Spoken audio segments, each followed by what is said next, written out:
sabiduría y que imparte sabiduría al que lo oye, y parte de la base de no desechar la sabiduría, de no desechar la disciplina, de aceptar, de amar la ley de Dios, de amar el consejo y de amar la sabiduría. Bien, el texto que acabo de leer nos sugiere un panorama que considero yo es ideal para todos los que estamos aquí. Bueno, ofrece dos panoramas, uno ideal y el otro que es a veces, y esos a veces es más cotidiano de lo que uno quisiera, es la realidad de muchas familias. El primer escenario es una casa donde tal vez solo hay pan seco, es decir, no hay banquetes espléndidos. Si acaso el arrocito y por ahí se logró arañar para un pedacito de pollo cuando la cosa está muy buena. Y si hay para lo uno, no hay para lo otro. Pero en esa casa, cuando se sientan a la mesa, se sientan en paz. Y aunque sea un bocado seco de comida muy humilde, se respira paz en esa casa. Es decir, en esa casa hay la bendición que el esposo y la esposa se pueden sentar con los hijos y pueden orar para darle gracias a Dios por ese bocado de comida, y pueden reír y pueden compartir, y ese momento en el que se comparte ese bocado seco, es decir, sin muy liviano o muy normal, para que usted me entienda, el arroz solo, se está comiendo el arroz solo en la mesa. Y con agua al clima porque la nevera está dañada y no hay para agua caliente. Pero usted ve ese cuadro que nos está pintando aquí el sabio Salomón. Nos podemos imaginar ese cuadro del hombre, la esposa, sus hijos sentados a la mesa, el arrocito solo, pero están con una sonrisa, están comiendo, están hablando de cómo fue el culto de anoche, de la bendición de Dios, de la enseñanza que dio el pastor.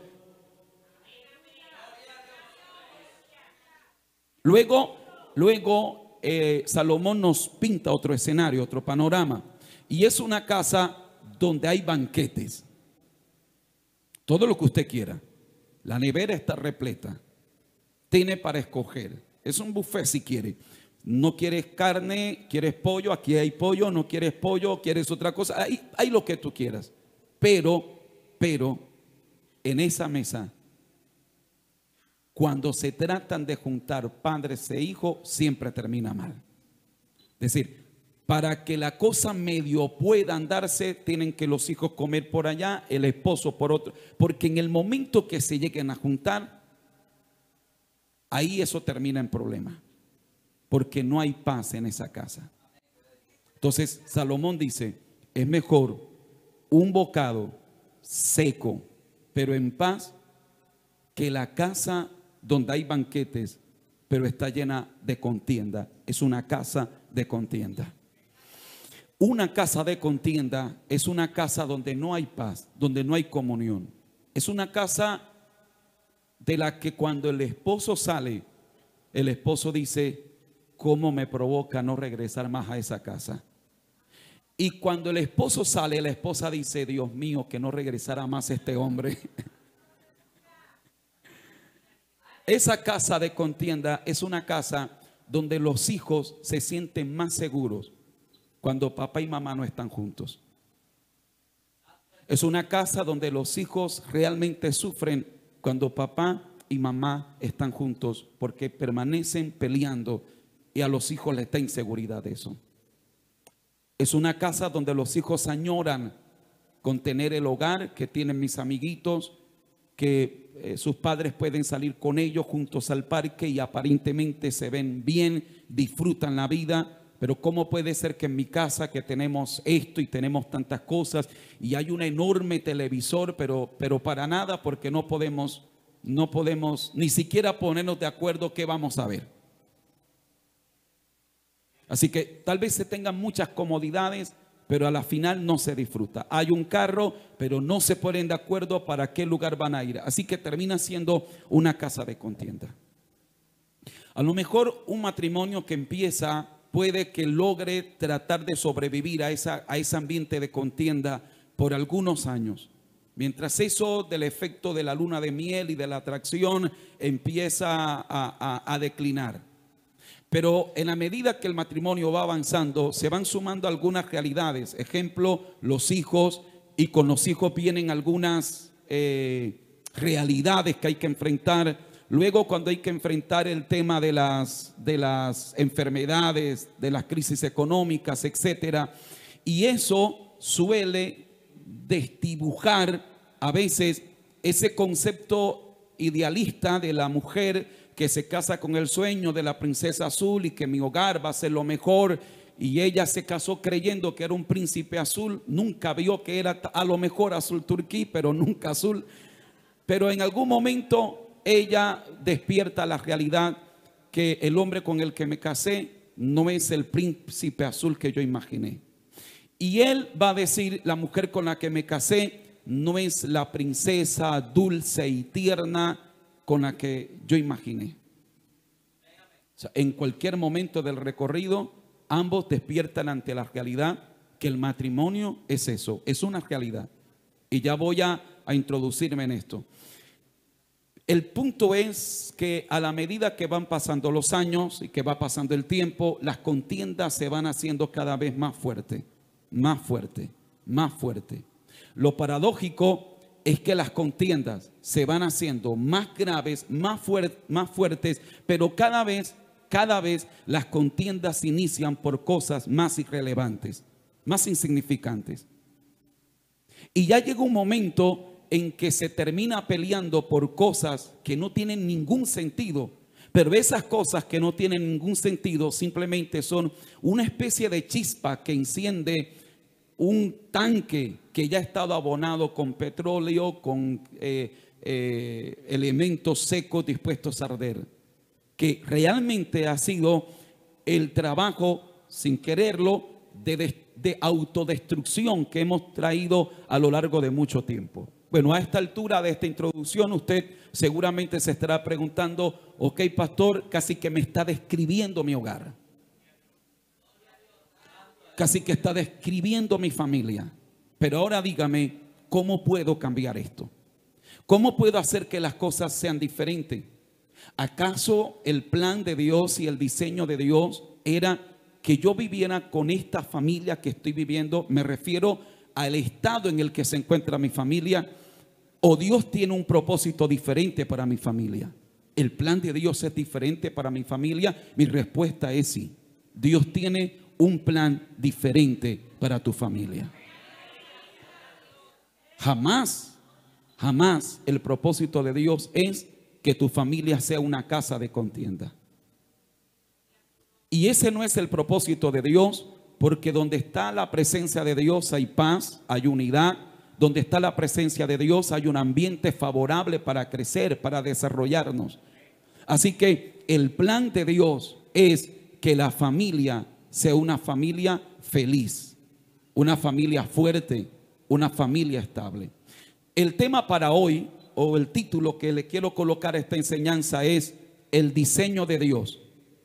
El diseño de Dios garantiza una sana convivencia en la familia. Es un poquito largo, pero quiero que los que están tomando apunte lo anoten, y los que tienen una mente fotográfica que dicen, pastor, no hace falta que yo anote, pastor, tranquilo, que eso queda todo aquí a mi mente. Y si no, seguramente ahí estará su esposa que le va a recordar por el resto del mes la enseñanza. O su esposa se la va a recordar a usted. El diseño de Dios garantiza una sana convivencia en la familia. Y ese título a su vez sugiere la razón de por qué no hay una sana convivencia en la familia. Ese título sugiere la idea de por qué razón no hay una casa de paz sino una casa de contienda. ¿Y cuál es? Bueno, que al no tener el diseño de Dios en mi familia, significa que yo estoy manejando a mi familia, desarrollando mi matrimonio, lo estoy haciendo a mi manera, a mi propio diseño, o al diseño cultural, al diseño hereditario de mis padres, lo que significa que yo estoy tratando a mi esposa como mi cultura en la que me he formado, entiendo que debo tratar a mi esposa. O que yo estoy tratando a mi esposo como la cultura en la que yo me he formado, entiendo y veo que los demás tratan a su esposo. O yo estoy replicando el mismo modelo de esposo que vi en mi padre.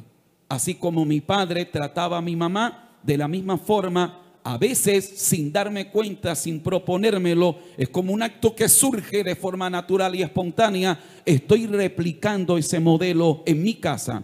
Y la manera como mis padres me trataron a mí, yo estoy tratando a mis hijos. Y yo tengo que decirle que ni el diseño cultural, ni el diseño hereditario de sus padres es el diseño correcto.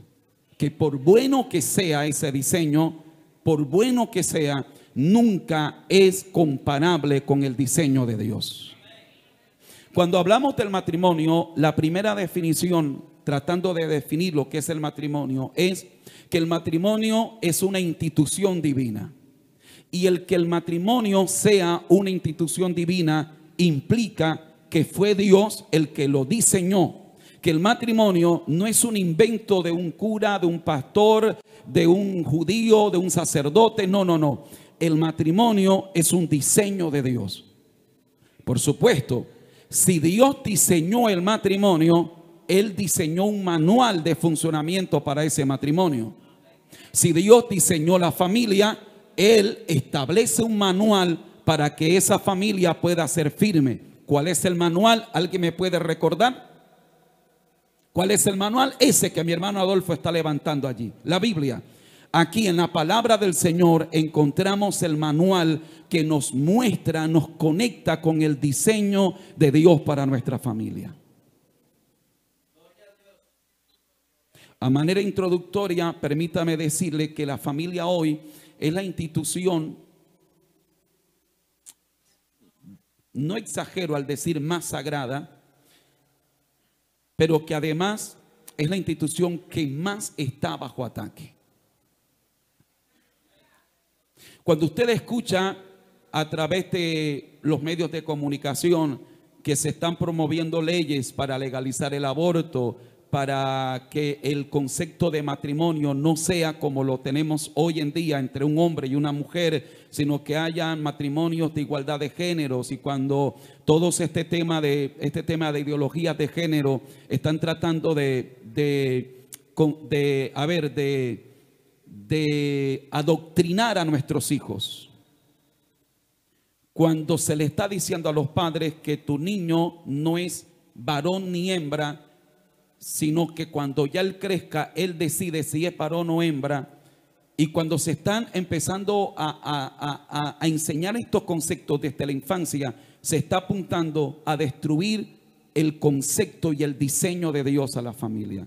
Luego, esto podrá ser antipático, podrá ser reprobado para algunos, lo entiendo que así sea, pero esto es el diseño de Dios.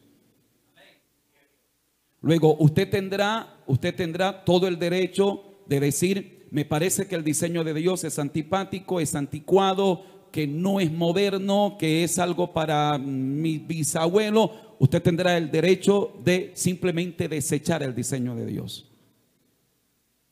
Pero dudo bien que le vaya bien a quien desecha la palabra de Dios.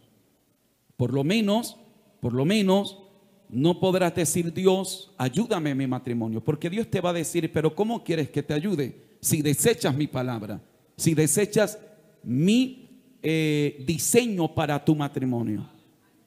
Muy bien, hay dos, entre otras que podría mencionar, pero las más comunes, hay dos ideologías, visiones de cómo manejar la familia predominantes en nuestros medios. Las dos incorrectas, las dos atacan el diseño de Dios. Uno es el concepto del machismo y el otro es el concepto del feminismo. Las dos son una degradación, transgiversión del diseño de Dios. O sea, realmente tanto el machismo por un lado y el feminismo por el otro lado atacan al diseño de Dios. Es la estrategia de Satanás para deformar y atacar o atravesarse al diseño de Dios. Por un lado, el machismo distorsiona el concepto de la autoridad que Dios ha colocado en el hombre y lo convierte al hombre en un autoritario, a veces en un déspota, en un hombre cruel con la esposa, llevándole a creer que él es superior a la mujer por el hecho de ser hombre, y que el hombre es mejor que la mujer porque divinamente así Dios lo quiso. El machismo en ese sentido distorsiona el concepto de Dios de lo que es autoridad. Abusa de la mujer, y el machismo es una fuente de violencia intrafamiliar. El machista violenta a una mujer por el solo hecho de ser mujer, menosprecia a una mujer por el solo hecho de ser una mujer.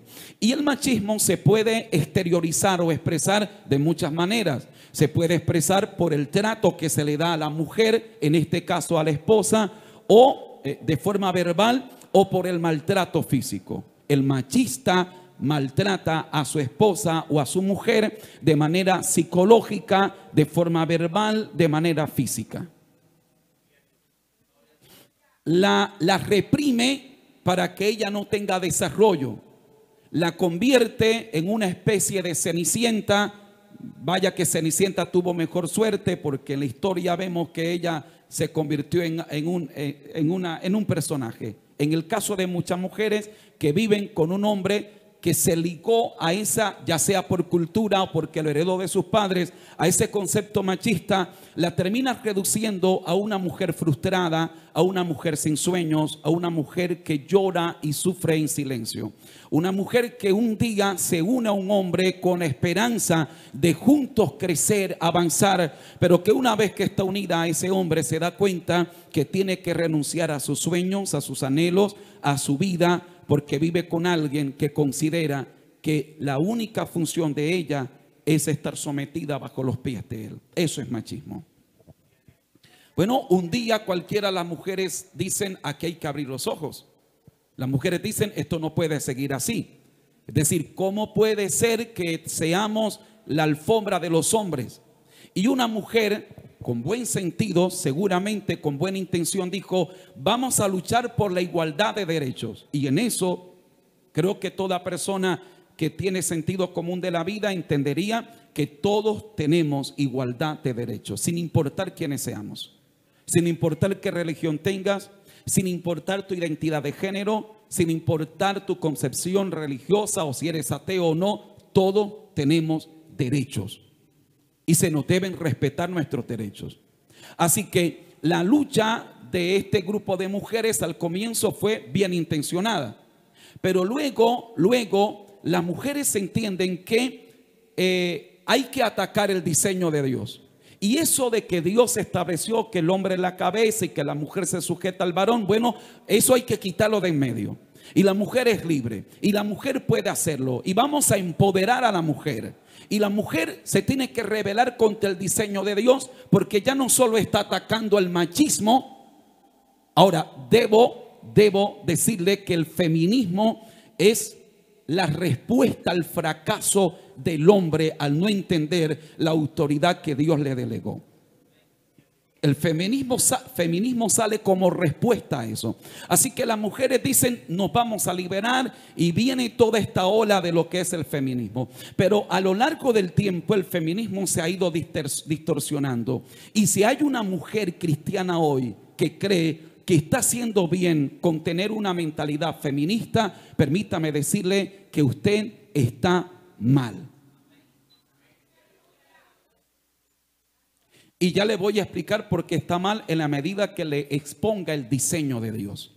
Luego, el feminismo no solo se queda con la lucha de igualdad, es decir, en su momento, bueno, los hombres tienen derecho a votar, las mujeres también tenemos derecho a votar. Los hombres tienen derecho a trabajar, nosotras también tenemos derecho a trabajar. No, el feminismo avanza más y empieza a desarrollar una doctrina como la mujer es libre de su cuerpo. La mujer tiene derecho a hacer con su cuerpo lo que quiera. A simple vista eso parece lógico. El asunto es que eso implica que la mujer tiene derecho a abortar una criatura si ella consiente o si ella considera que es su derecho, que la desfigura o que eso la hará menos mujer. Entonces el feminismo dice, si tú quieres abortar, tienes derecho a abortar. Y ya allí te estás metiendo contra el principio fundamental, el derecho a la vida. La ciencia ha llegado a la conclusión que la vida inicia en el momento que el espermatozoide es fecundado por el óvulo. Allí inicia la vida. Y cuando una mujer decide abortar, que no es otra cosa más que asesinar, llámele feto, llámele lo que quiera llamarle, es una vida en el vientre. Y cuando una mujer decide abortar, está asesinando a una criatura que se está formando en el vientre de una mujer. Y allí sigue degradándose el tema del feminismo. Luego el feminismo dice, tú tienes derecho, si no te apetece vivir con un hombre y quieres vivir con otra mujer, pues tienes todo el derecho, porque al final es tu cuerpo y nadie tiene que reprocharte.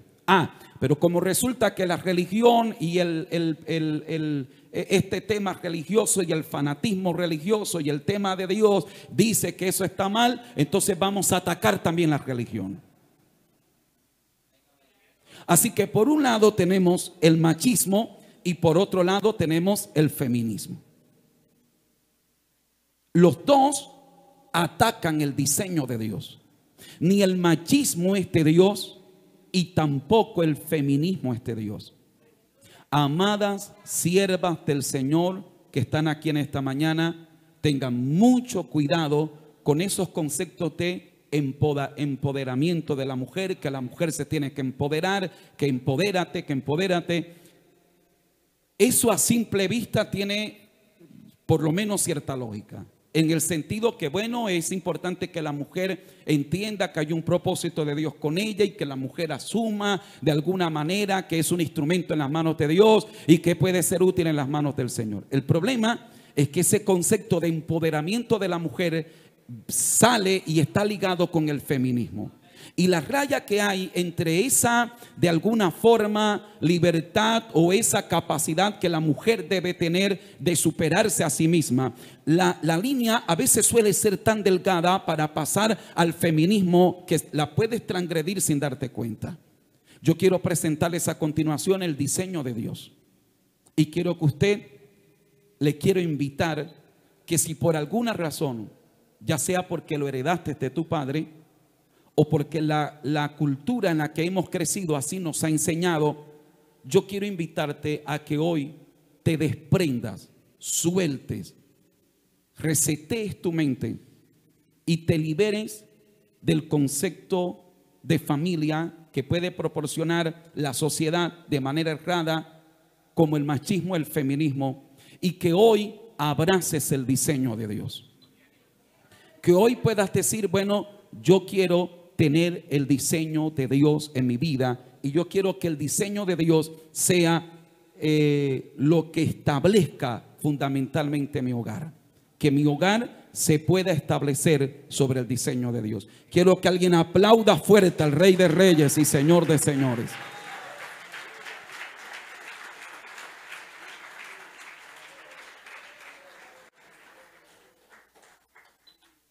Bendito el nombre del Señor. Muy bien. Cuando yo hablo del diseño de Dios, me refiero a cómo Dios estableció la familia, a cómo Dios organiza el hogar. Es decir, Dios dice, bueno, yo voy a hacer a un hombre que es diferente a la mujer que también la hizo Dios, pero los voy a hacer de tal manera, los voy a hacer que sean iguales, pero diferentes. Dios dice, voy a hacer que el hombre y la mujer sean iguales, pero al mismo tiempo que sean diferentes. ¿En qué somos iguales hombres y mujeres? Bueno, somos iguales en valor ante Dios. El hombre y la mujer somos iguales en valor ante Dios. El Señor Jesucristo nos dijo, bueno, voy a derramar cierta cantidad de sangre por los hombres para salvarlos a ellos, y por las mujeres voy a derramar la sangre que me sobre. No.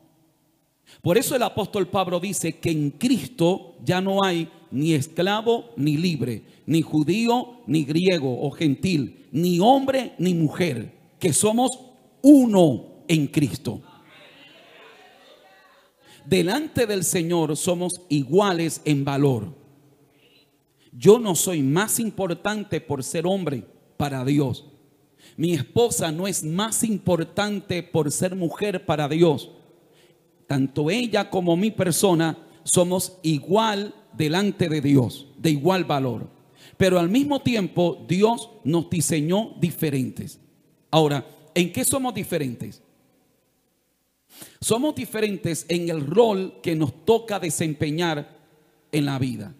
Ejemplo, Dios a mí me diseñó para engendrar, no para concebir. A un hombre se podrá quitar el aparato reproductor masculino y se podrá colocar un aparato reproductor femenino, pero no podrá engendrar, no podrá concebir, porque a él lo diseñaron para engendrar. Se podrá colocar senos, se podrá dejar crecer el cabello, podrá inyectarse hormonas y de esa forma podrá asimilar una silueta femenina casi que perfecta.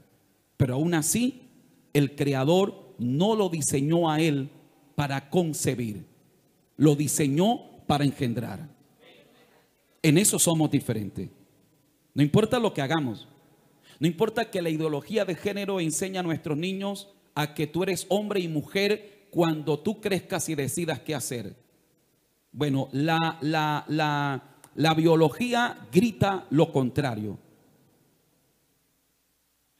El ADN grita que eres hombre y no importa lo que te hagas en tu cuerpo, el ADN va a decir que eres hombre. Y no importa que te disfraces de mujer, cuando pases los 40 años tienes que irte a chequear la próstata.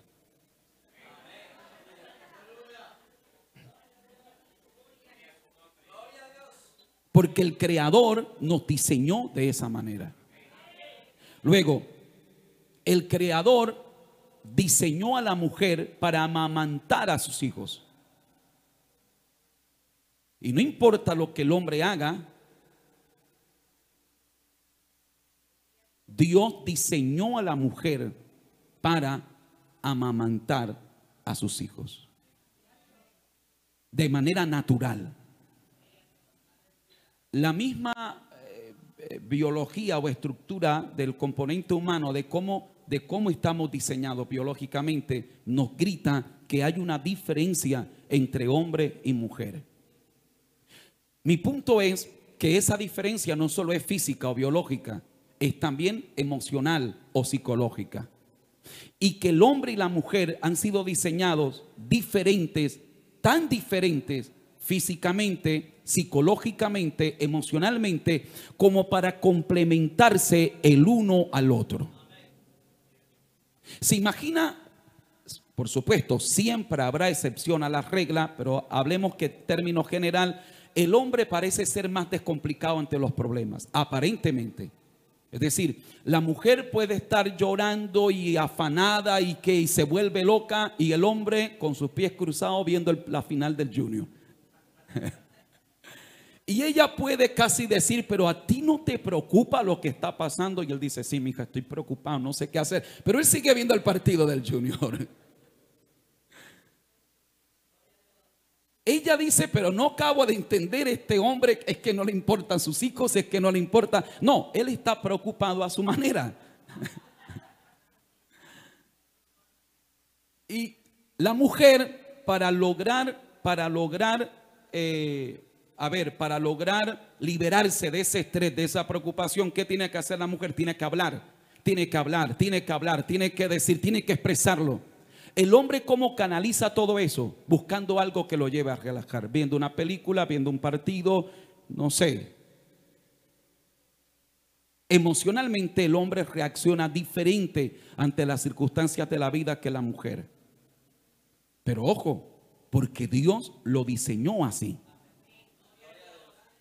El punto es que Dios lo diseñó así, no para que nos divida esa diferencia, sino para que esa diferencia nos complemente. Para que mientras la mujer está sintiendo el mundo se acaba, el hombre con la serenidad que lo caracteriza, aunque por dentro de verdad está preocupado, el hombre pueda con su voz calmada decir: mija, no te preocupes, mija, vamos a salir de esto. Y esa palabra, con la mano sobre la esposa o trayéndola al pecho y diciéndole: mi amor, no te preocupes, vamos a salir con esto, le genera a ella una calma y una tranquilidad. ¿Se imagina si el hombre y la mujer reaccionaran diferente ante los problemas? Ella volviéndose loca y él también. ¡Ah! ¿Se imaginan?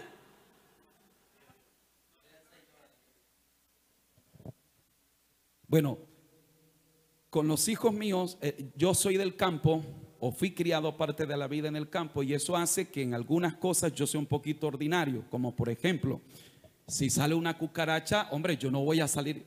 ¿Cómo me va a hacer correr una cucaracha? O si sale un ratón, o si sale una rata, o si se metió una serpiente a la casa. O sea, usted a mí no me va a ver. A mi esposa usted la ve buscando lo más alto que vea. Pero usted se imagina si se mete la cucaracha o el ratón y mi esposa se monta por allá y yo voy detrás de ella. O sea, tiene que haber alguien que diga: bueno, esto aquí hay que enfrentarlo. Repito, siempre habrán excepciones a la regla. Habrá el caso que mientras el hombre está trepado por allá, la mujer está buscando el palo de la escoba para matar a la cucaracha. Pero son excepciones a la regla. Por supuesto, eso no hace que el hombre sea menos hombre. Son detalles. Yo no me voy a meter en ese campo. Pero digamos que lo que posiblemente va a ocurrir es que el hombre tiene un instinto protector por naturaleza.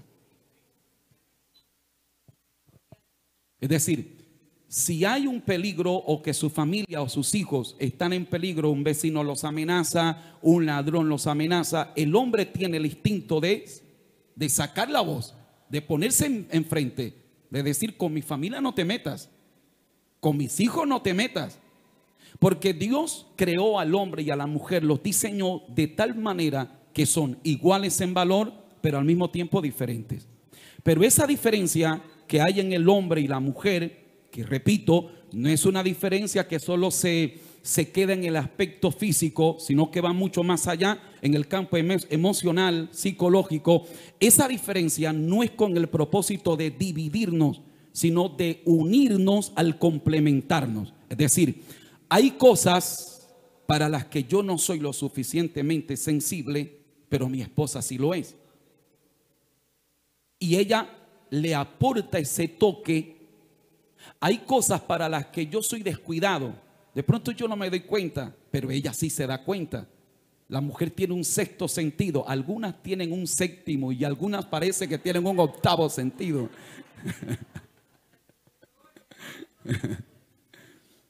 La mujer es más detallista, el hombre es más práctico. Pero esas cosas, lejos de separarnos, nos deben complementar. Ahora, ¿dónde está el problema? El problema está cuando el hombre y la mujer no aceptan el diseño de Dios. No aceptan que Dios me permite casar.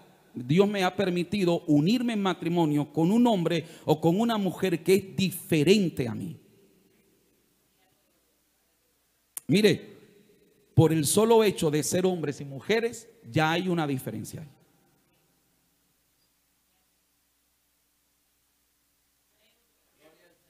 Y cuando el hombre espera que la mujer sea como él, está cometiendo un error. Usted puede agarrar una bolsa de cemento y se la echa al hombro. Pero usted no puede decirle a su esposa: ajá, ¿y tú qué te pasa, mija? Agarra la bolsa, échatela al hombro. Habrá quien lo haga, porque hay excepciones a la regla.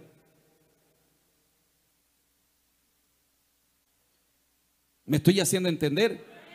Mi querida hermana, te vas a amargar la vida esperando que tu esposo, porque tú quieres que tu esposo reaccione como tú reaccionas ante los problemas, y no va a pasar.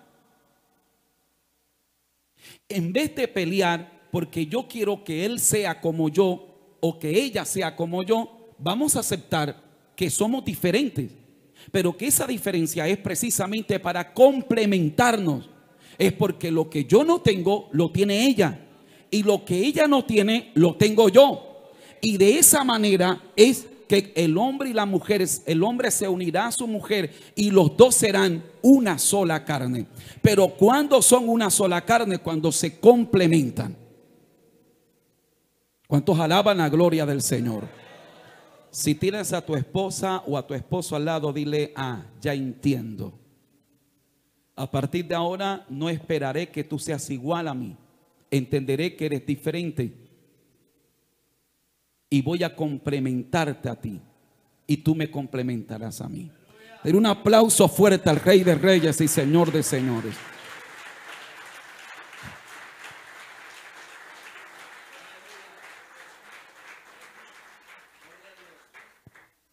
Ok, en ese diseño de Dios, Dios establece un rol para el hombre, para la mujer y para los hijos. Quiero terminar esta parte, en esta primera parte de la enseñanza, porque en la segunda escuela dominical me voy a dedicar a hablar de manera más detallada sobre los deberes del hogar. Pero en esta parte me quedaré en los roles, en el diseño de Dios como tal. Cuando yo hablo de rol, me estoy refiriendo al papel que se debe desempeñar en determinado lugar, al papel que juego, al papel que voy a desempeñar, ¿ok? Es la posición en la que voy a estar. Es decir, bueno, yo me caso y soy el esposo. ¿Cuál es el papel que voy a desempeñar? O sea, ya me casé, ¿ahora qué? Estoy casado con él o con ella, pero ¿y ahora qué? ¿Qué viene ahora? ¿Cómo me debo comportar? ¿Qué debo hacer? ¿Qué no debo hacer?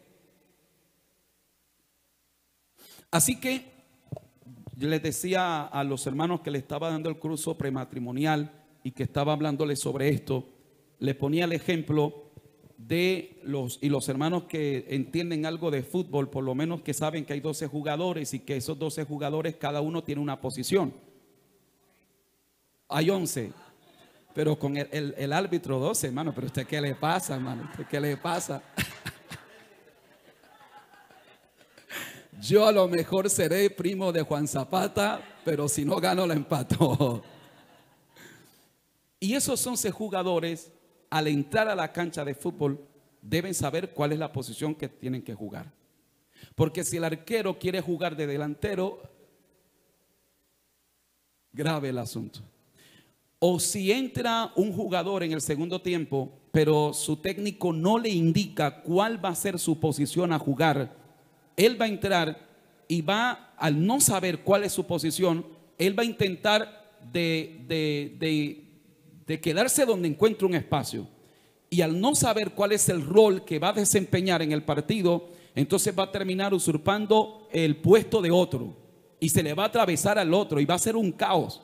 Y en vez de él aportar al equipo, va a terminar siendo un problema para el equipo. ¿Saben que en el matrimonio es algo muy parecido en la familia? En la familia hay 3 participantes, no 4. Es decir, los suegros no cuentan aquí. Es como ese número 12 que yo quise meter. 3 participantes en la familia: papá, mamá e hijos. Cuando los suegros quieren meterse, lo terminan complicando todo. De verdad lo dañan todo. Les he dicho que los suegros son una bendición o una maldición. Son una bendición cuando los suegros entienden que su papel es el de orar, interceder por ellos y solo dar consejo cuando es pertinente. Cuando los suegros están allí, no para cuando la hija dice: mamá, que me dijo fea, vente mija, vente a vivir conmigo, ven, deja ese hombre malo. No, cuando los suegros dicen: no mija, esa es la familia, pero tienes que luchar, vamos, sigue adelante. Cuando los suegros son así, son una bendición. Cuando los suegros quieren llegar a meterse en la casa del hijo o de la hija, a decirle a la nuera: mira, a mi hijo no me le cocines así, a mi hijo no le hagas sopa, a mi hijo hazle el arroz con... Hermano, es un caos. Cuando los suegros quieren arreglar los problemas de sus hijos, terminan dañándole el matrimonio a sus hijos. Por eso los suegros son una bendición o una maldición. Y yo aquí estoy viendo siervas de Dios con caras de suegras que son una bendición.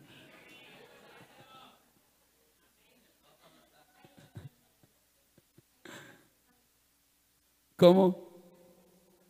Le di el susto a alguno. Padre, bendice a todas las suegras de esta iglesia, mi Señor. Ayúdalas, ilumínalas, guíalas. Así que hay 3 participantes en una familia directos: papá, mamá e hijos. Permítame, le aclaro un texto que a veces es mal interpretado, cuando el Señor dijo: por tanto, dejará el hombre a su padre y a su madre, y se unirá a su mujer, y los dos serán una sola carne. ¿Qué dijo el Señor allí y qué no dijo el Señor allí? Bueno, el Señor allí no dijo que los hijos abandonen a sus padres. No, Señor. Ese versículo no significa que yo debo abandonar a mis padres cuando me case. Lo que ese versículo dice es que debe haber una separación, y separación no es igual a abandono. Se lo voy a explicar porque esto es tan sencillo como suena. Un hijo puede vivir en la misma casa con sus padres y tenerlos abandonados. Un hijo puede vivir enfrente de sus padres y ni siquiera tener idea si sus padres comieron o no comieron, si están enfermos o no están enfermos. Es más, ni les interesa. Están ahí, están cerca, pero él tiene abandonado a sus padres. En cambio, un hijo puede vivir, su mamá, sus padres aquí en Colombia, y él puede vivir en Europa, en China. Pero resulta que todos los días por WhatsApp los llama, les consigna mensualmente: papá, mamá, aquí tienen para que vayan al médico. Ellos están separados, pero no tienen a sus padres abandonados. ¿Qué dijo el Señor? El Señor dijo: dejará el hombre a su padre y a su madre. No dijo lo desamparará. Cuando ya empecemos a hablar de los hijos, que espero llegar a ese punto, la Biblia dice que los hijos deben honrar a sus padres. Así que a lo que nos está llamando el Señor aquí es a que debe haber una separación. Los padres deben entender que sus hijos ahora forman una nueva familia y deben respetar ese espacio para ellos. Si el esposo y la esposa no entienden eso y quieren meter a mamá y a papá a su nuevo hogar, terminarán dañando el hogar. Y hay hijos que son, una tía mía tiene una frase que dice mata gente. Entonces son mata gente. Y mi tía utiliza ese dicho para hablar de gente que, por ejemplo, usted lo ve hoy que se están muriendo, que mejor dicho, llévenlo, corran con él para la clínica, corran con él y lloren. Ya lo lloramos, que casi se iba a morir, pero todo el mundo oró por él y se recuperó. ¿Pero qué le mató? Porque comió, no sé, algo que no podía comer, cerdo. Lo sacan de la clínica y al día siguiente está otra vez comiendo con la felicidad. Mi tía dice mata gente. O sea, los demás se mueren de sufrimiento, pero ellos siguen normal en su vida.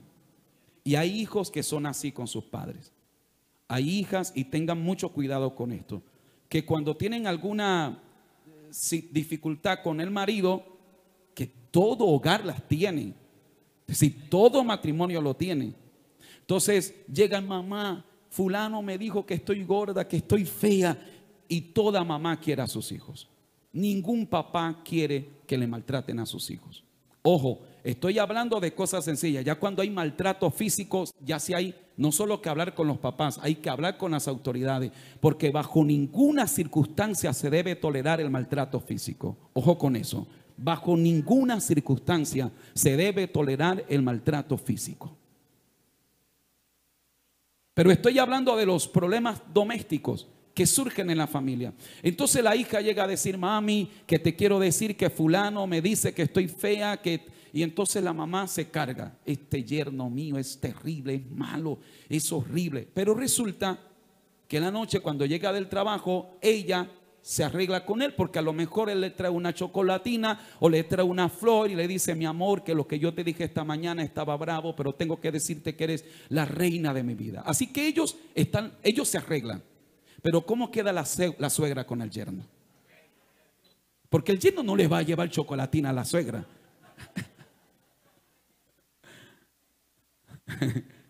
Es decir, para el yerno no es una prioridad cambiarle el concepto a la suegra. Él está enfocado en su esposa. Así que estos tórtolos se arreglan, pero queda la suegra pensando: mi yerno es un diablo, mi yerno es lo peor, mi hija se vino a casar con este diablo. Y ella, ya luego que se arreglaron: este es el ángel de mi guarda, es lo mejor que me ha pasado. Entonces, queridas hermanas, tengan cuidado con eso. No cargues a tus padres con los problemas domésticos de tu casa. Aprenda a resolverlos. Porque ustedes se arreglan y dejan a sus papás encendidos en ira contra sus nueras o sus yernos. Sepan manejar los problemas en familia. Aprendan a manejar las circunstancias entre ustedes dos. Y que no estén los hijos, que sus hijos no les vean pelear, que sus hijos no les vean discutir. Aprendan a pelear, a discutir ustedes dos, para arreglar problemas, no para empeorar las circunstancias. Alguien que aplauda fuerte al Rey de Reyes y Señor de Señores.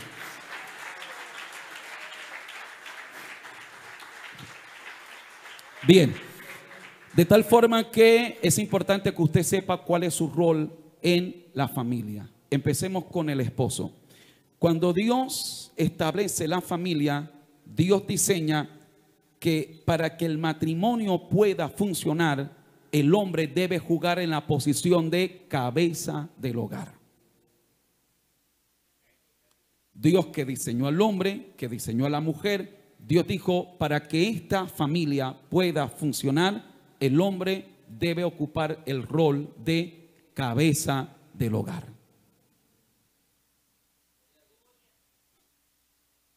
Eso lo estableció Dios. El feminismo te va a decir: no, que ese patriarcado religioso, que tal, que lo otro, abusador. El feminismo te va a decir: no, que eso es anticuado. Ok, pero Dios lo diseñó así. Y te puedo asegurar que el feminismo no tiene mucha experiencia de matrimonios exitosos, y el machismo menos. Pero este sagrado libro sí. El que vive conforme a este sagrado libro te puede hablar de matrimonios exitosos. Tú decides qué modelo copias. Si el modelo del machismo, o el modelo del feminismo, o el modelo de la palabra del Señor. Si aceptas el modelo de la palabra del Señor, bueno, Dios dijo: ¿cómo voy a organizar el matrimonio? Lo voy a inventar, pero lo voy a diseñar y voy a fijar las posiciones en las que van a jugar padre, madre o esposo, esposa e hijos. ¿Cómo van a jugar? ¿Cuál será el rol que van a ocupar? Bueno, el padre, el hombre, va a ser la cabeza, y al Dios entregarle el rol de la cabeza, luego de ese rol se desprenden deberes que él va a desarrollar. Permítame y le hablo de ese rol. Acompáñeme a Efesios capítulo 5, versículo 23, por favor. Efesios 5, 23.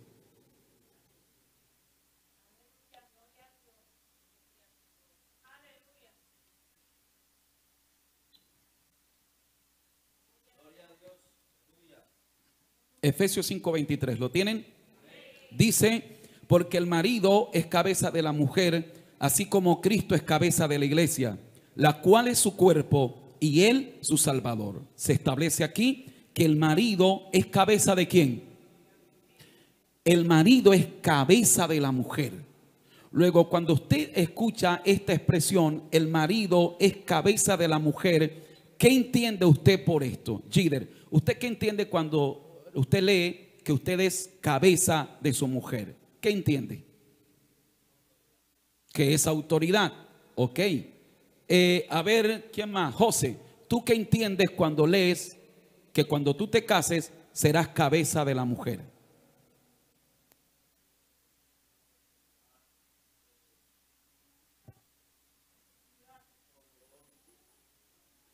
Amén. Autoridad. Hermano Royman, ¿usted qué entiende? El marido es cabeza de la mujer.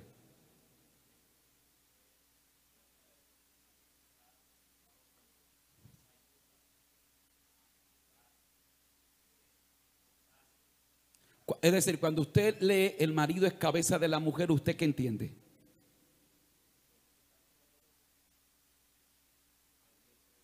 Ajá.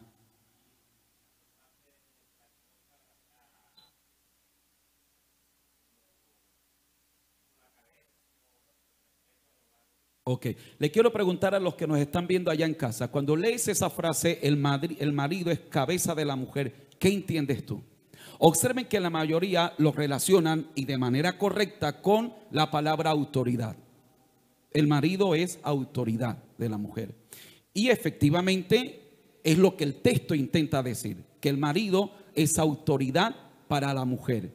Pero si te quedas con esa primera parte del texto, te será fácil caer en el autoritarismo. Te será fácil caer en el machismo. Si solo extraes esa oración del texto, bueno, te quedas con la idea de yo soy cabeza de mi mujer, yo soy tu autoridad. Pero resulta que el texto sigue diciendo, el marido es cabeza de la mujer, pero ¿de qué manera? Como Cristo es cabeza de la iglesia. Y esa segunda oración brinda el texto de caer en machismo o de caer en distorsión.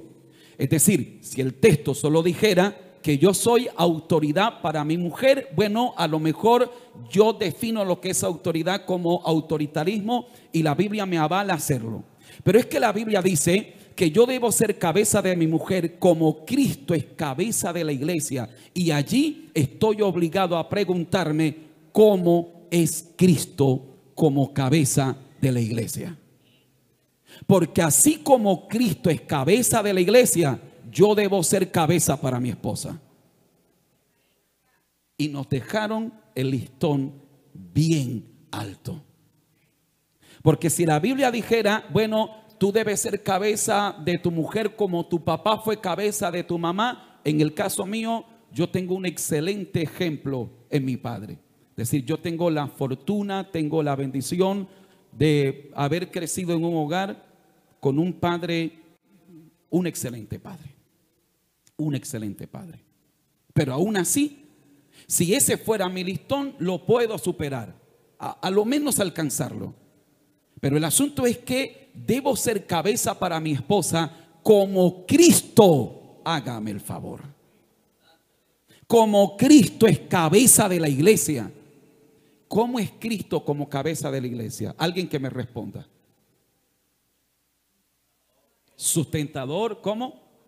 Es guía, es amor, es protector, es misericordioso, es proveedor. ¿Cómo es Cristo? A ver, intente definirme cómo es Cristo como cabeza. Cristo es su cabeza. ¿Cómo definiría usted a Cristo como su cabeza? Paciente. Vaya que sí es paciente, Señor, con nosotros. ¿Cómo? ¿Cómo? Guiador. Ok, ¿qué más? Ayudador, misericordioso, respetuoso, caballero, el caballero de la cruz. Comprensible, se sacrifica, tolerante, como paciente, mediador, se entregó por la iglesia, es amor. Bueno, todas esas palabras que definen a Cristo como cabeza, debes ser tú para tu esposa. Ninguno de ustedes me dijo que Jesucristo es maltratador. Ninguno de ustedes me dijo que Jesucristo es humillante. Ninguno de ustedes me dijo que Jesucristo es autoritario. Ninguno de ustedes me dijo que Jesucristo es traidor. Ninguno de ustedes me dijo que Jesucristo es infiel. Ninguno de ustedes me dijo que Jesucristo los trata con indiferencia. Ninguno de ustedes. Porque Jesucristo no hace nada de eso. Ahora entiende lo que significa ser cabeza de la mujer.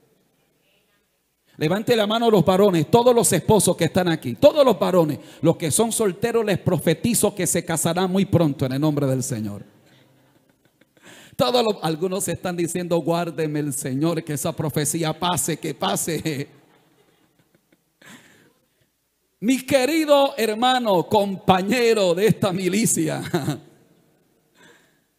Dios espera que tú seas la cabeza para tu esposa, como Cristo es cabeza para ti. Así que cuando Dios está diseñando el rol, cómo puede funcionar el matrimonio, Dios dice, al hombre lo voy a poner como cabeza. Él va a ser el líder. Él va a ser el que va a proteger. Él va a ser el que va a guardar. Va a ser la cabeza. Va a ser la autoridad, pero así como Cristo es cabeza de la iglesia. Levante su mano, dele gloria, dele honra y dele alabanzas al Señor.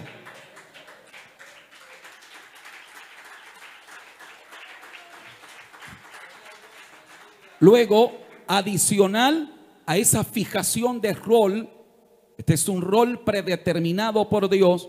El verso 25 del capítulo 5 de Efesios dice: maridos, amad a vuestras mujeres, así como Cristo amó a la iglesia y se entregó a sí mismo por ella. Palabras mayores, ¿verdad? Que tú tienes que amar a tu mujer como Cristo amó a la iglesia. ¿Y Cristo cómo amó a la iglesia? De palabras, diciéndole, te voy a regalar el sol, la luna, mija, ¿qué quieres? Pero al mismo tiempo le está picando el ojo a otra. No, ¿cómo le amó el Señor a la iglesia? Se entregó por ella. Estuvo dispuesto a morir en la cruz del Calvario por ella. Oh, alabado sea Dios. Y ni me atrevo a preguntar cuántos maridos estarían dispuestos a morir por su esposa. No vaya a desatar yo una guerra aquí hoy, hermano, cuando lleguen a casa. Pero sé que más de uno estaríamos dispuestos a decir, claro que sí, pastor. Si tocara que hacerlo por mi familia, lo haría. Y eso es lo que Dios quiere. Que le ames a tu esposa y a tus hijos como Cristo amó a la iglesia, que se entregó a sí mismo por ella. Por eso cuando tú dices, te ves al espejo y de pronto te ves que ya no eres el joven de 25 años, que a lo mejor se está cayendo el pelo, que a lo mejor ya la barriga salió, que a lo mejor ya no eres, ya no usas esa marca de ropa que usabas cuando eras soltero, y de pronto te ves en el espejo y te dices, viejo Carlos, estás acabado.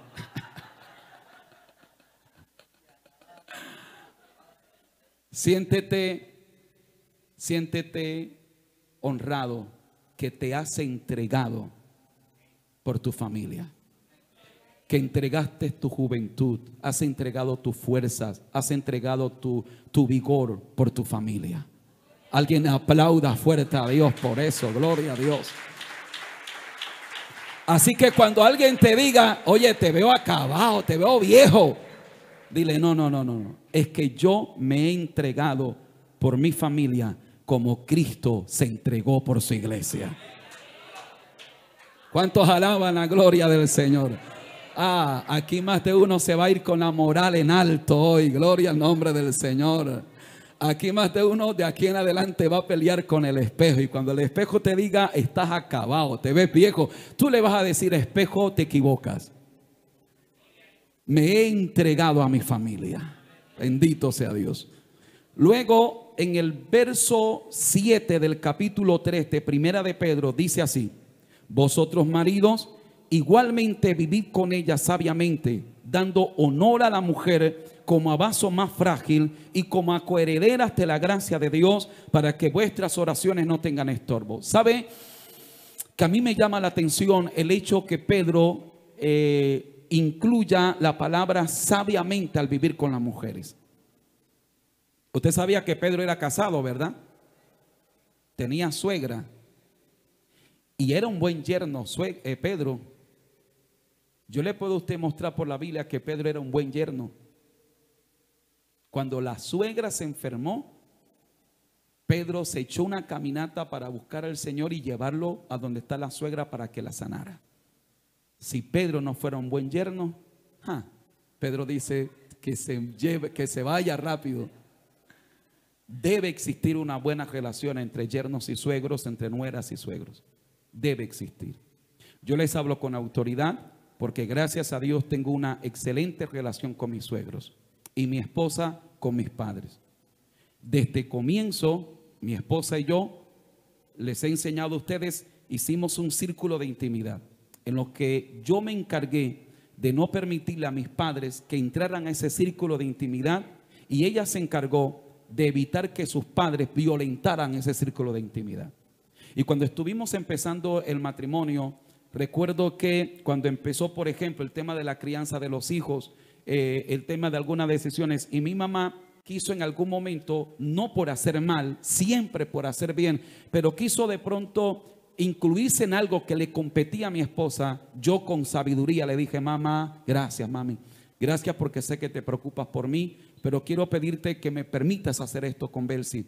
Y si en algún momento yo necesito tu ayuda, yo voy a acudir a ti. Mi mamá se frenó y mi esposa nunca tuvo que enfrentarse a mi mamá: mire suegra, no se meta en mis problemas, porque yo evité que eso llegara a ese punto. Así que mi mamá siempre se mantuvo al margen de ese círculo de intimidad. Dentro de ese círculo de intimidad solo debe estar el esposo, la esposa y los hijos. Absolutamente nadie más. Ni el pastor, ni los hermanos de la iglesia, ni nadie, ni los amigos, nadie. Solo dentro de ese círculo debe estar Dios, por supuesto, Dios, el esposo, la esposa y los hijos.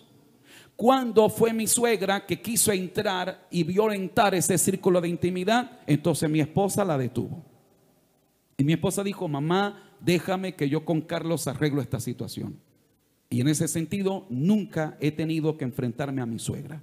Nunca he tenido que decirle: suegra, usted no se meta en mi vida. No, gracias a Dios no. Cuando mi suegra me visita, hermano, yo soy rey ahí en la casa. Ella es feliz, ella viene y yo subo unos kilos, hermano. Ese es el único problema. Que cuando ella está en la casa me hace subir unos kilitos de más. Es bonito vivir así. Así debe ser la vida entre cristianos. ¿Es perfecta? No, no es perfecta. En algunos momentos han habido algunas situaciones, sí, pero la hemos sabido manejar. Porque yo no quiero venderle a usted la fantasía de un matrimonio perfecto. No existe matrimonio perfecto. No existe familia perfecta. Entre mi esposa y yo hay dificultades. Entre mi esposa y yo hay veces que no hace falta que yo le diga una mala palabra. Nunca lo he hecho, Dios me guarde. No hace falta que yo le alce la mano. Nunca lo he hecho y le pido a Dios que me guarde, porque considero cobarde al hombre que golpea a una mujer. Y me sentiría yo el peor de los cobardes agrediendo el delicado rostro de mi esposa. Así que nunca lo he hecho. Pero no hace falta eso. No hace falta eso para hacer sentir mal a la esposa. La he hecho sentir mal sin darme cuenta, a veces porque en el estrés de las dificultades, el pastorado es un trabajo que carga emocionalmente mucho a uno, y uno tiene que lidiar con dificultades y con problemas, y a veces una de las cosas que el pastor tiene que aprender a hacer es como a no llevar los problemas al matrimonio, a no llevar los problemas a la familia, entender que, bueno, aquí yo estoy dispuesto para todo, venga lo que sea, vengan los problemas, pero que cuando yo llego a mi casa tiene que ser un remanso de paz donde debe estar salvaguardado mis hijos y mi esposa. Ese ha sido el error de muchos cristianos, que llevan los problemas de la iglesia a la casa, y los hijos empiezan a escuchar que tal hermano no quiere a mi papá, que tal hermana hizo esto, y los hijos crecen diciendo: no, eso del evangelio no paga. Porque yo tengo la capacidad de entender que si José comete un error conmigo, yo tengo la capacidad de entender que él lo cometió porque es humano, pero yo lo perdono y lo amo porque él es mi hermano. Él tiene la capacidad de entender que si yo me equivoco con él, él dice: bueno, es porque mi pastor no es perfecto, es un hombre de Dios, pero al fin y al cabo es un hombre. Pero tranquilo, yo sé que luego el pastor vendrá, me pedirá disculpas y esto se sana y seguimos para adelante. Los niños no. Los niños no tienen esa capacidad. Ellos reciben la información y se quedan con esa información. ¿Me estoy haciendo entender? ¿Cuántos alaban la gloria del Señor? Tenga cuidado usted que tiene hijos pequeños. Dele fuerte ese aplauso al Señor. no cometa el garrafal error de que su casa se convierta en el centro de chismes de la iglesia. Porque no usted, bueno, usted también, porque habrá maldición sobre su casa, pero sus hijos llevarán la peor parte. Porque mientras los hijos están jugando con carritos, los hijos están allá, ellos están escuchando todo de quienes están rajando. Y usted dice, no, viste a ese músico es orgulloso, viste a ese que predicó, y los hijos escuchan eso. Luego usted viene el domingo a la iglesia y usted no tiene ningún problema a que, aunque por alguna razón usted no le caiga bien, lo cual no está correcto, pero supongamos que no le cae bien el que está predicando, el que está cantando, pero usted tiene la capacidad de entender que no es él, que es Dios a través de él. Porque usted puede cerrar sus ojos, levantar sus manos y adorar a Dios, y a usted no le interesa quién esté cantando, usted vino a adorar a Dios. Pero esos niños que escucharon durante toda la semana que fulano, el que canta es hipócrita, que el que predica es falso, que esos niños cuando llegan a la iglesia empiezan a ver de reojo al que está cantando, ese es hipócrita. Ese que está predicando es mentira. Y ellos van creciendo con una rebeldía interna. Luego, cuando ellos sean un adolescentes o jóvenes, usted va a venir a mí para que yo, o con una imposición de mano, o que le eche aceite, o con un consejo, arregle lo que usted por 10 años echó a perder.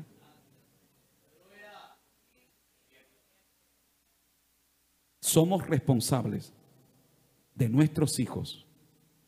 Tú eres responsable de tus hijos. Nunca lleves los problemas de la iglesia a tu familia. Porque si lo haces, tú tienes la capacidad de asimilar, de entender las cosas. Tú entiendes por la Biblia que entre Pedro, el apóstol Pedro y el apóstol Juan, el apóstol Pablo hubo problemas no pequeños, se pelearon pero se arreglaron. Tú tienes por la Biblia el conocimiento de que entre Pablo y Bernabé hubo una discusión y se dividieron, pero al fin y al cabo se juntaron. Pero tus familiares que son inconversos no tienen esa capacidad. Me estoy saliendo aquí del tema, pero seguramente a alguien le está hablando Dios en esta mañana. Aplauda fuerte al Rey de Reyes y Señor de Señores.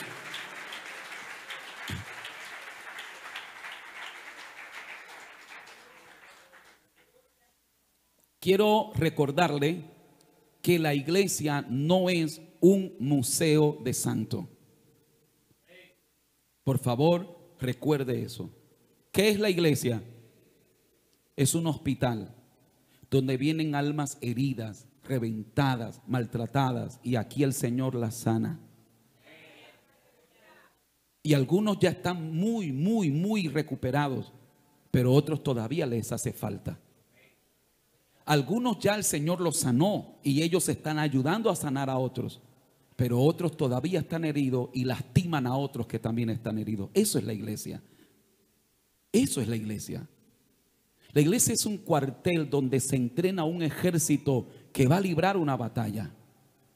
La iglesia puede a lo mejor ser una universidad donde se están formando a personas que van a llevar el mensaje del Señor. Pero bajo ninguna circunstancia, en el momento actual, la iglesia es un museo de santos o un conjunto de personas perfectas sin error. No, la iglesia está lejos de ser eso. Y el día que tú encuentres una iglesia perfecta, por favor no entres a esa iglesia. Porque apenas pongas un pie adentro, la echas a perder. No hay iglesia perfecta.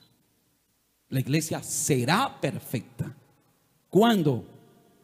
Cuando el Señor venga por su iglesia y esto corruptible se vista de incorruptible. Solo entonces la iglesia será sin pecado, sin errores, Mientras tanto, la iglesia es un hospital donde llegan almas heridas, reventadas, personas con un carácter muy complicado, y algunas cosas se mejoran enseguida, otras Dios está bregando con nosotros al transcurrir del tiempo, y algunos ya llevamos 10 años y todavía Dios está bregando con nuestro temperamento, y otros llevan no sé cuántos años y todavía Dios está, algunos le damos más guerras a Dios que otros. Hay algunos que llegan al evangelio, hermano, y son dóciles, y el Señor en un mes los arregla y ya son hay otros, hermanos, que Padre Dios bendito, hacen llorar al pastor, hacen llorar a los líderes, hacen llorar a los hermanos, le sacan canas al pastor, lo dejan calvo.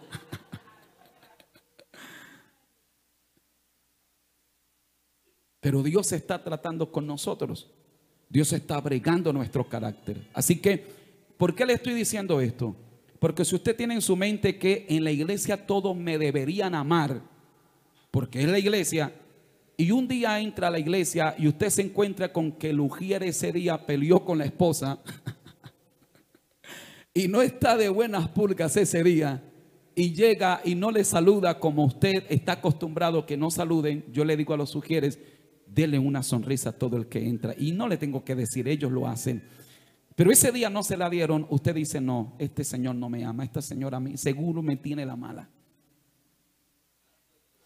Pero si usted en su mente entiende que la iglesia es un lugar donde hay personas como usted que vienen porque quieren cambiar, porque quieren que Dios los cambie, que Dios los ayude, entonces usted se va a relajar un poco sobre eso. Y cuando encuentre que haya algo que no está tan bien, va a decir, este cliente está peor que yo.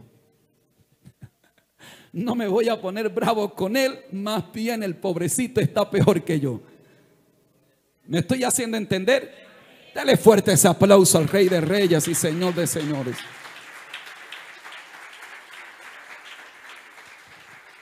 Dentro de ese rol que el esposo debe desarrollar, en Colosenses 3:19 dice, maridos, amad a vuestras mujeres y no seáis ásperos con ellas.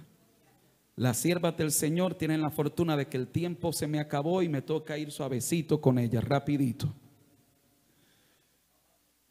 Esposa, Efesios capítulo 5:26. Cuando Dios diseña el matrimonio, Dios dice, bueno, el rol que el hombre va a ocupar dentro del matrimonio es ser cabeza.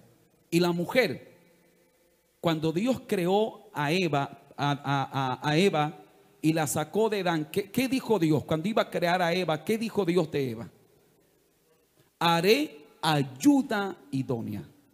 Y allí Dios establece el rol que ocupará la esposa en el hogar.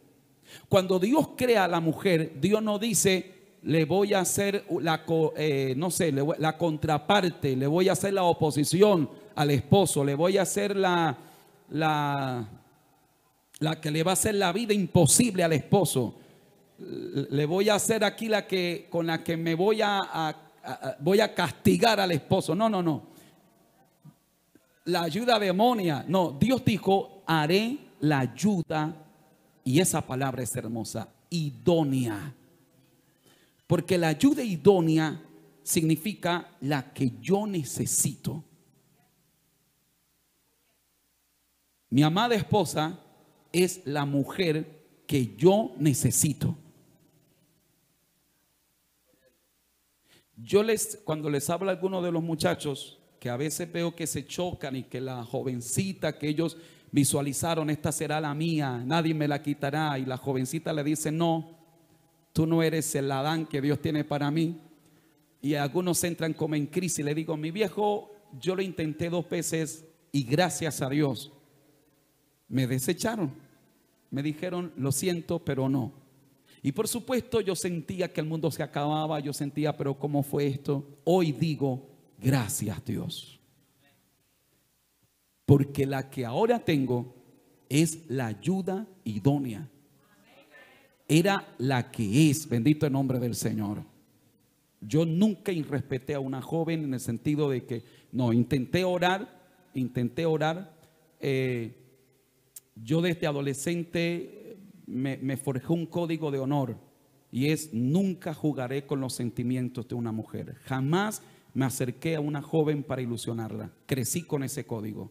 Es un código de honor para mí. Nunca jugaré con los sentimientos de una mujer. Jamás voy a ilusionar. Bueno, ya ahora soy casado y se supone que no lo voy a hacer. Pero cuando era soltero, de que yo iba a andar de picaflor y que iba a decirle a esta jovencita que mira, qué ojos dulces tienes. Y cuando ya la tenía comiendo de mi mano, le doy, la echo para atrás y agarro a otra. Jamás hice eso. Y cuando tú honras a Dios de esa manera, Dios te libra de caer en manos de una mala mujer. Pero hay mujeres que también son terribles, que ven que el muchacho anda todo encantado con ellas y le gasta el chocolate y le gasta el peluche, y ellas se lo reciben y se lo reciben y se lo reciben, y ya ella sabe por dónde va el muchacho. Y el muchacho ya gastó no sé cuántas medias de su fortuna, la gastó en ella, porque el muchacho dice: por aquí es la cosa. Y cuando ya el muchacho va a decir: mira, que fulana, que para que oremos al Señor, entonces le dice que ¿qué? Señor te reprenda. Pero ¿y por qué le recibiste los chocolates? ¿Y por qué le recibiste los peluches con corazones? Usted, señorita, tampoco nunca juegues con los sentimientos de un joven, porque te arrepentirás mañana. Te arrepentirás mañana de eso. Si en algún momento ese joven, por alguna razón, consideras que no es la persona que Dios tiene para ti, debes decirle: hermano, ya sé por dónde va usted, y le quiero decir, no se ilusione, no quiero que usted pierda su platica conmigo. Yo en este momento estoy enfocada, no sé, en mis estudios, tengo otros proyectos de vida, y no deje ilusionar a ese muchacho. Y los muchachos aprendan a ser caballeros. Un caballero nunca juega con los sentimientos de una joven. Señorita, fíjese en un caballero. No se fije en un hombre que no tiene en alta estima la dignidad de una mujer, porque así te tratará a ti, así mañana.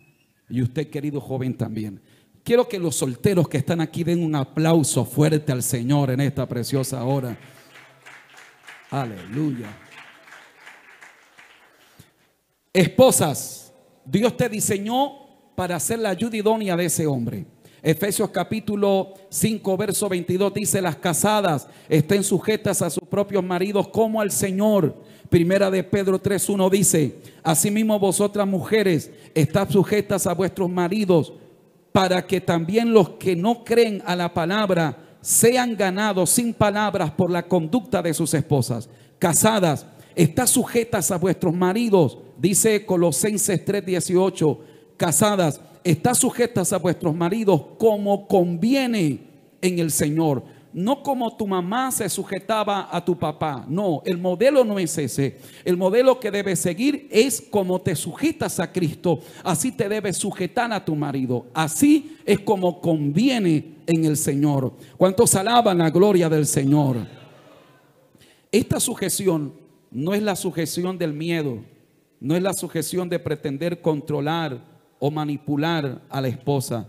Esta sujeción es la sujeción de la renuncia voluntaria del orgullo, de la prepotencia, del egoísmo, para servir por amor a la persona que se ama.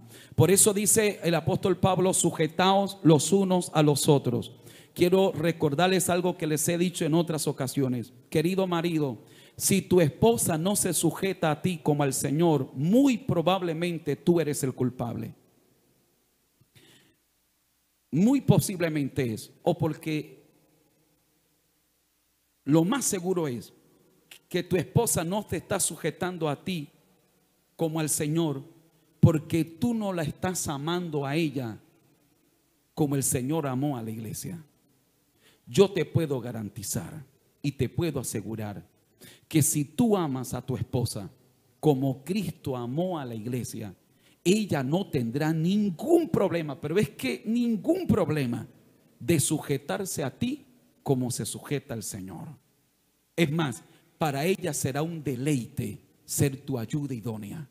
Para ella será todo un honor estar a tu lado. Para ella será todo un honor acompañarte el resto de la vida, ser tu colaboradora, ser tu ayudadora, tu admiradora, si tú la amas a ella como el Señor te ama a ti.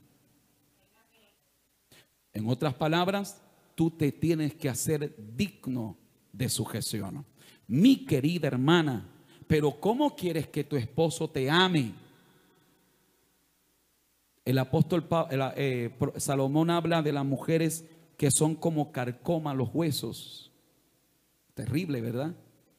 Habla de las mujeres que son como gotera continua en la piedra. Todos los días. Ta, ta, ta, ta. Hay mujeres que son altaneras. La Biblia dice que la blanda respuesta apacigua la ira, pero en esa mujer nunca hay una blanda respuesta. Cuando el esposo viene estresado del trabajo, cansado, encuentra una leona, una leona. Uno no sabe si es una raza de leona, tigre, le echaron veneno de mapaná, rabo seco.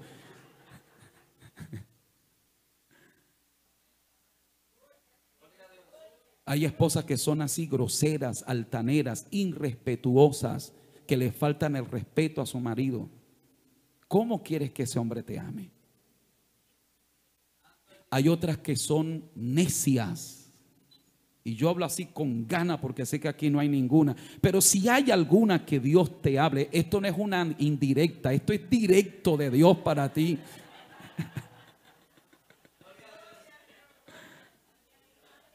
Mujeres necias, hermanos, que comparan a su marido. Mira, tú no eres como, mira el vecino, ese sí es un hombre de verdad. Uy, hermano. Poder en la sangre de Cristo, hermano. No, yo esa no me la calo, hermano, ni. No hagas eso, nunca hagas eso, mujer. Nunca irrespetes a tu marido de esa manera. Para salir de esto, quiero que sepas esto, varón. Hay algo, un error que tú nunca debes cometer con tu esposa.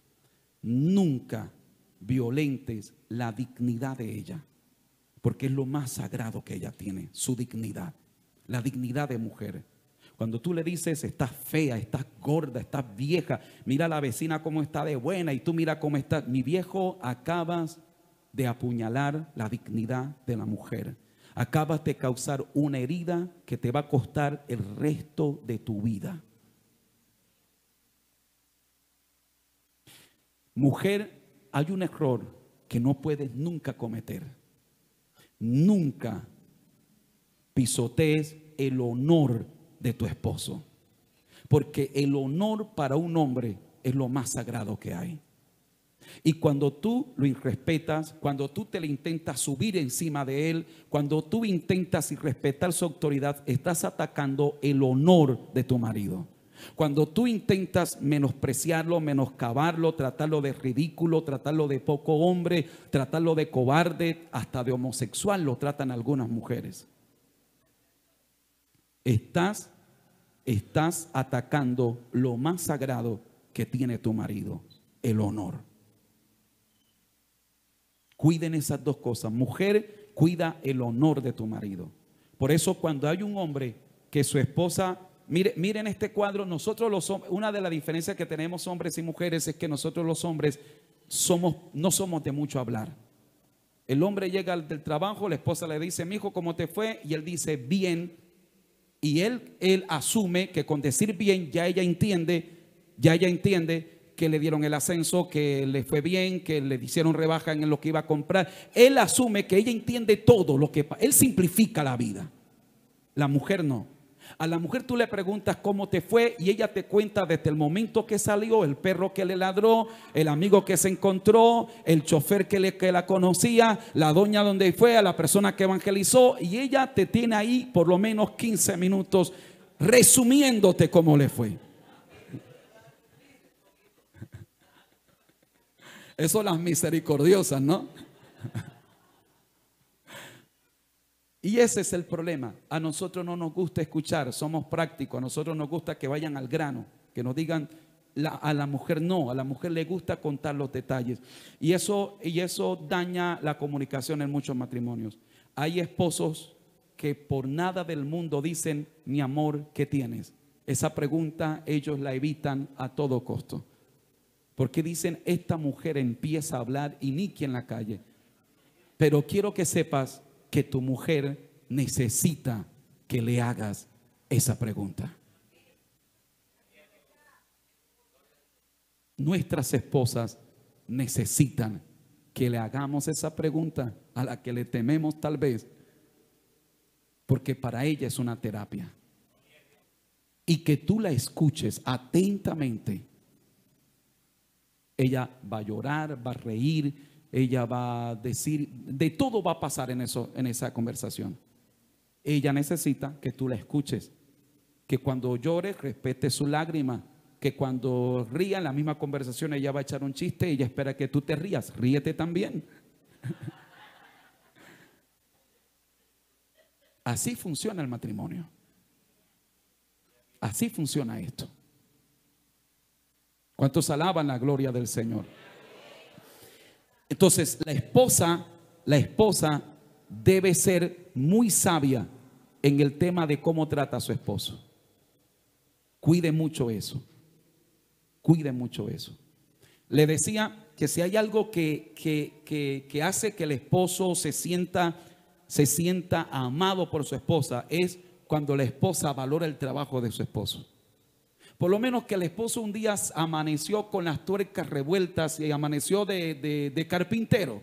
Amaneció que ese sábado, ese día de descanso, va a ser una banca o una mecedora. Y agarró 3 palos secos que encontró, agarró 3 clavos jorobados que lo enderezó, agarró un martillo que le heredó el bisabuelo y ese día con un serrucho viejo se le dio a que va a ser una banquita. Y la mujer lo está viendo y ella al principio dirá, parece que va a ser un caballo, parece que va a ser... No, terminó de hacer y hasta que él no le dijo lo que era, ella no entendió qué fue. Si fue una silla, si fue una mesa, una mecedora. Pero la mujer sabia, la mujer que sabe cultivar el honor de su esposo, lo rodea y le dice, mi amor, qué bien. Mi amor, qué bien. Le trae el agua de panela con bastante hielo y limón. Mi amor, toma, está sudado. Le seca. El esposo no le va, muy difícilmente el esposo dice, mi amor, cómo me gusta que me veas. Eso me da moral. No, uno omite esa parte, pero uno por dentro no dice, bien. Uno saca pecho y uno levanta más el martillo y uno hace el corte. Uno agarra figura para hacer el corte bien y todo. Eso es como cuando los caballeros se dicen, no, vámonos a echar un partidito, lo cual es muy sano siempre y cuando no se vaya a deshonrar a Dios. Y una esposa dice, vamos mi amor, yo voy a ir a ver. Él es malo jugando fútbol. Cuando van a agarrar los equipos, nadie lo quiere agarrar a él. Pero cuando él ve que la señora está ahí viéndole, él corre detrás de esa pelota sintiéndose Messi o Cristiano Ronaldo. Porque es un mensaje, ella le está transmitiendo un mensaje de yo estoy, y él de reojo mira de vez en cuando a ver si lo está mirando. Así somos los hombres. Allá en el silencio nos encanta sentirnos admirados por nuestras esposas. En mi caso yo soy muy tímido y yo difícilmente le digo a mi esposa, mi amor, ¿cómo me fue? No, pero ella lo hace con frecuencia, eres mi mejor predicador, y eso a mí por dentro... A nosotros los hombres nos gusta cuando la esposa cultiva nuestro honor. Es fatal cuando las esposas intentan violentar el honor nuestro. A las esposas, mis queridos hermanos, les encanta cuando tú cultivas la dignidad de ella, cuando la cuidas, cuando la tratas como a vaso frágil, no débil, frágil. Cuando la tratas con delicadeza, cuando la honras, cuando reconoces sus virtudes, cuando eres capaz de decir, mi amor, esta comida te quedó deliciosa. Cuando eres capaz de decir, mi amor, gracias por tener la casa como la tiene. Cuando eres capaz de decir, mi amor, te ves hermosa con esa ropa. Cuando eres capaz de decir, mi amor, estás estrenando esa moña, ¿verdad? No te la había visto antes, te ves diferente. Cuando eres capaz de decir, mi amor, veo que estás como haciendo dieta, te ves muy hermosa. En vez de decir, estás gorda, tú puedes animar a tu esposa, porque todo hombre quiere que su esposa se vea bonita. ¿Es así o no es así? Todo hombre quiere que su esposa se vea bien. Tú puedes decirle, mi amor, te voy a regalar una loción. Y con eso evitas decirle, hueles a cebolla, hueles a grajo. Tú puedes decirle, mi amor, te voy a comprar un champú, te voy a comprar un tratamiento, vamos. Y con eso evitas decirle, oye, te huele la cabeza loco. No, no, no. Tú puedes decirle, mi amor, ¿qué te parece si para esta quincena compramos cosas y hacemos dieta los dos? Vamos a hacer dieta los dos. Y evitas decirle, estás gorda, te ves fea. Así cuidas la dignidad de tu mujer. Hay hombres que ahora quieren, y bueno, ya se me metieron aquí los niños, y voy a ser muy general, quieren que en el deber conyugal la esposa sea más espontánea. Pero ¿cómo va a hacerlo si tú te encargaste en destruir la autoestima de tu esposa? Ella siente pena que tú la veas. Eso no es gratis. Eso es que ella escuchó palabras, mira las llantas que tiene, te pareces al muñeco ese de Michelin, ¿verdad? Te pareces al muñeco ese, mira la nariz que tiene, mira la espinilla que tiene, mira qué tal cosa. Esa mujer se cohíbe porque se siente pena de él. Pero cuando hay un esposo que es sabio, la exalta. Así como vea el Cantar de los Cantares, hermano. Hay gente que trata de evitar que el Cantar de los Cantares es un poema de amor, pero eso es lo que es. Luego nosotros le damos una aplicación espiritual y es hermosa, pero usted encuentra ahí a Salomón, hermano, botando elogios para su esposa, mi amada, y le dice, tus dientes son como una manada de ovejas y tus cabellos no sé qué cosa, y él se vuelve un poeta. Cuando haces eso, tendrás una esposa segura de sí misma, a una esposa que va a ser la mujer que tú quieres que sea en la intimidad. Termino con los jóvenes porque no quiero dejarlos sin la parte de ellos. Los hijos.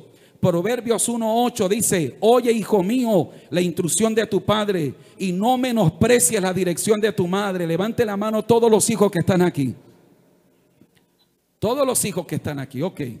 Hijo, Efesios 6:1, hijos, obedeced en el Señor a vuestros padres, porque esto es justo.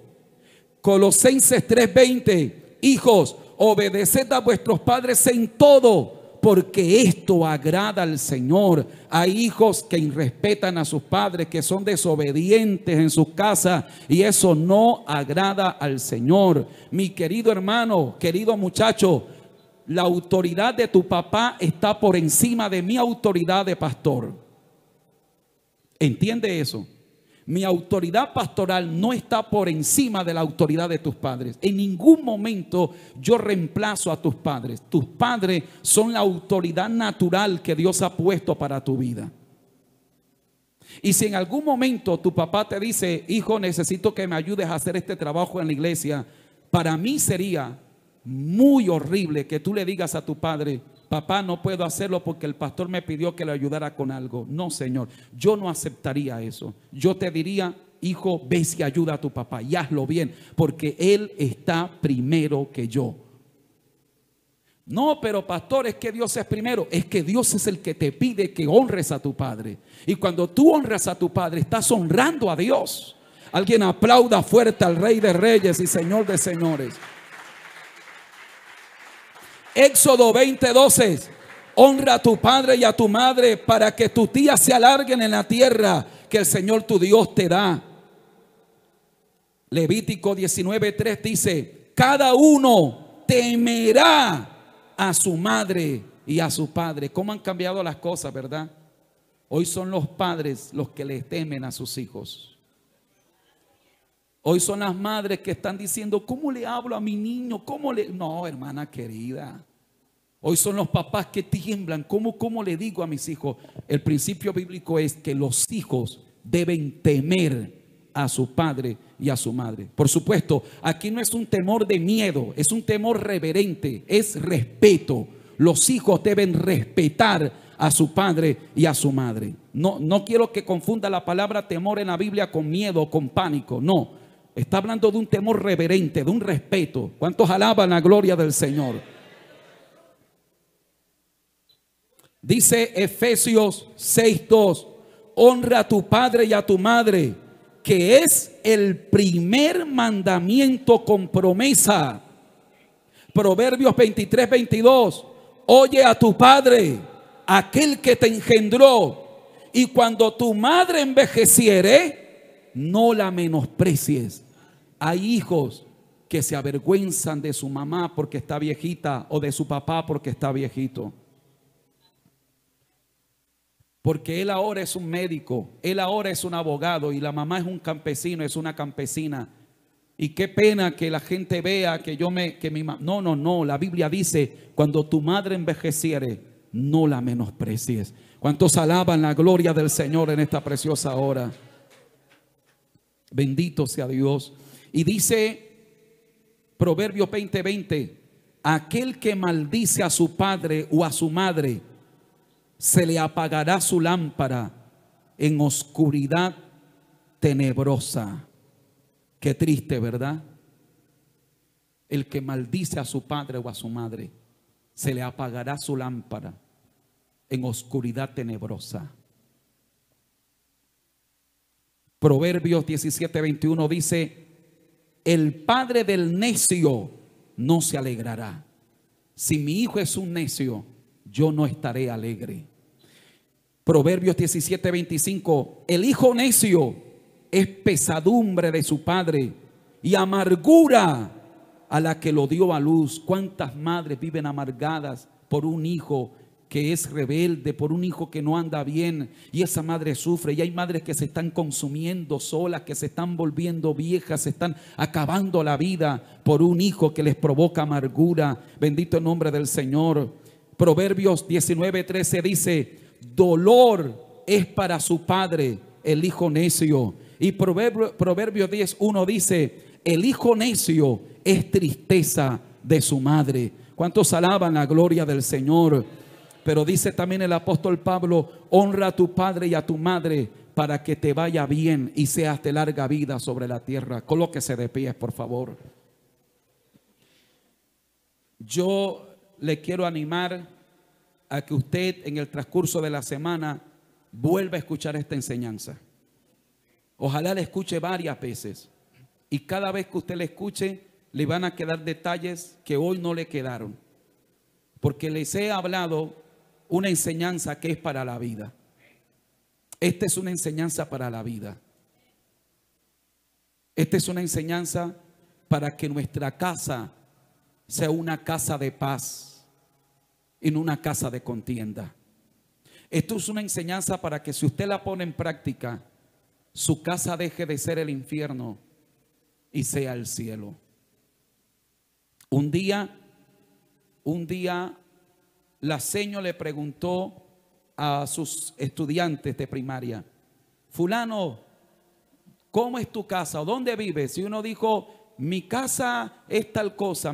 Y había un niño que llamó la atención de la señora porque dijo: señor, mi casa es el infierno.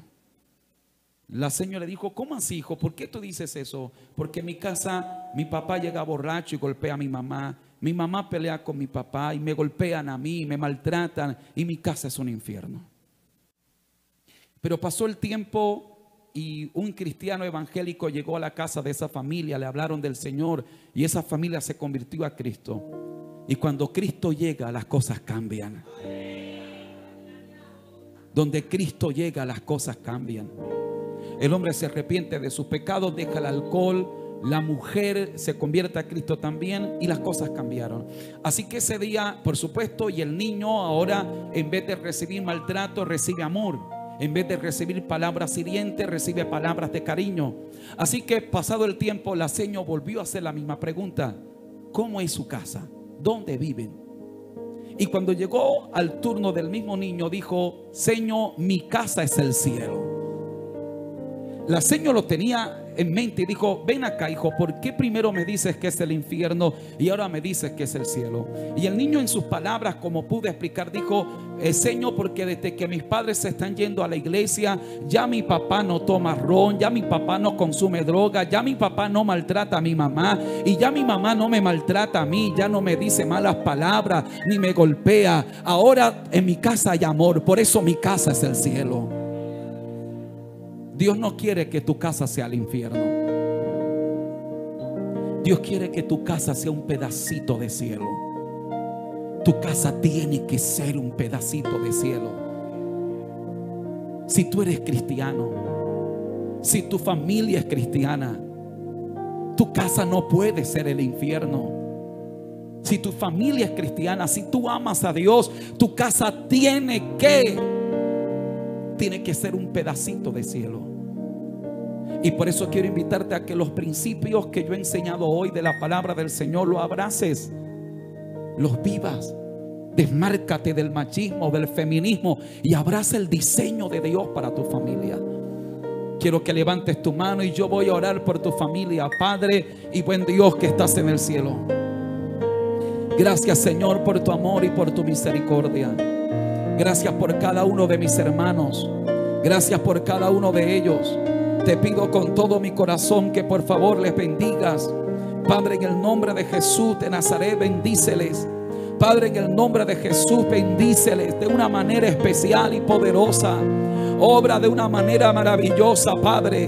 En el nombre glorioso de Jesucristo, bendice las familias, bendice los hogares, bendice los matrimonios, bendice a los hijos, bendice la relación de padres e hijos. Algunas de estas relaciones están tan marchitas, tan golpeadas, Dios, que hay hijos resentidos con sus padres, hay padres resentidos con sus hijos. Pero tu palabra dice que tú haces volver el corazón de los padres hacia los hijos y el corazón de los hijos hacia los padres. Te pido que restaures el corazón de los hijos en esta mañana. Restaura el corazón de los padres hoy. Señor, restaura el corazón de ellos. Te lo pido, Padre, en el nombre de Jesús de Nazaret. También restaura los matrimonios. Restaura las familias. Bendice los hogares, Padre, en el nombre de Jesús. En el nombre de Jesús. Te lo ruego con todo mi corazón, Señor, por el poder de tu palabra. Gracias, Señor Jesús. Amén y amén. Quiero que le dé fuerte ese aplauso al Rey de Reyes. Y en el nombre de Jesús hay bendición de Dios para tu familia, para tu hogar, para los tuyos. Que Dios bendice las familias. Aleluya. Gloria a Dios. Por favor, de verdad quiero pedirte que en el transcurso de la semana vayas a Visión Triunfante Oficial y vuelve a escuchar esta enseñanza. Vuelve a escucharla las veces que sea necesario. Cada vez que la escuches notarás cosas que no captaste hoy. Y cada vez que la escuches terminarás con la sensación de voy a corregir esto, voy a mejorar esto. Y serás mejor esposo, serás mejor esposa, serás mejor padre, serás mejor hijo con la ayuda del Señor. ¿Cuántos alaban la gloria de nuestro Dios en esta preciosa hora? A su nombre sea toda la alabanza.